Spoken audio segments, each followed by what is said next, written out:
was a man who was allowed to predate on young men and women and everybody else. The power structure of staff inside SCP knew that something was going on, but instead of interrogating that, chose to chalk it up to his personality, circle the wagons, and defend him.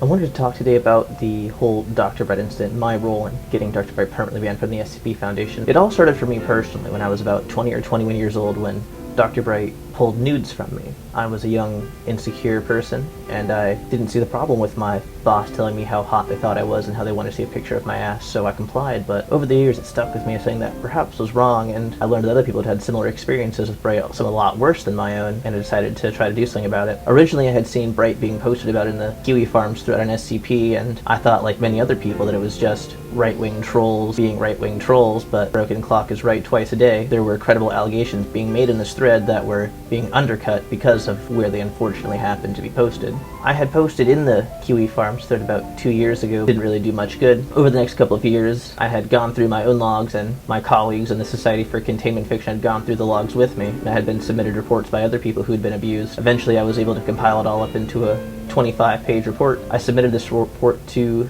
the SCP Foundation's anti-harassment team. They eventually used it to ban Bright entirely from the SCP Wiki. To relitigate the allegations real quick, Bright used his personal power within SCP to promote his kink life. There's nothing wrong with having a kink life, but if you also administrate a website primarily used by young people and minors, you should at least recognize promoting your BDSM convention appearances might be a cross-promotion that doesn't need to exist. Bright refused to tag posts as being not safe for work because he said, my whole life, my whole blog is not safe for work, and I don't need to do it, and was resentful of the fact that people wanted him to separate his kink life from the rest of his life. This caused a lot of problems because having the administrator of your website be actively soliciting people to come give him sexual favors can kind of be a bad look, not to mention being a massive conflict of interest. Another polarity that made this difficult was that so many within SCP refused to believe the allegations and went to bat for Bright long after it was advisable to do so. Especially the administrator Dexanote was a die-hard, long-term, and vocal Bright supporter to the bitter end. Even after I personally questioned Dexanote and brought him evidence, he would still only double down on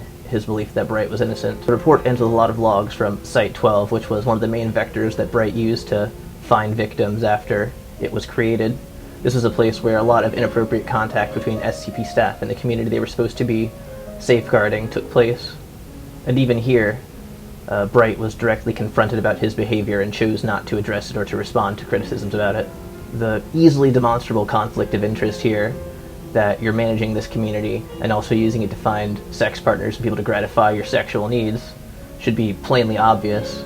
There's nothing wrong with having sexual desires or wanting those needs to be gratified, but when you're in a position of power in a community, you have to recognize that your power is greater than those people inside of it, so you can't just come to them like you would anyone else on the internet.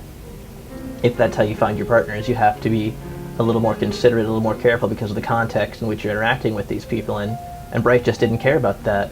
He didn't care that he was a powerful administrator, that he had all this reputational strength and social credit behind him. He thought that he should be able to cavort with who he wanted, when he wanted, however he pleased, and this is what led to his downfall.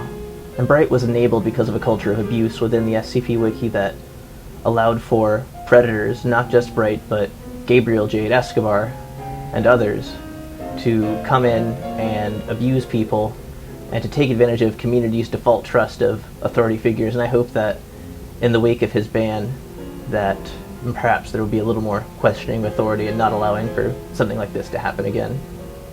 Hopefully people choose to do the right thing.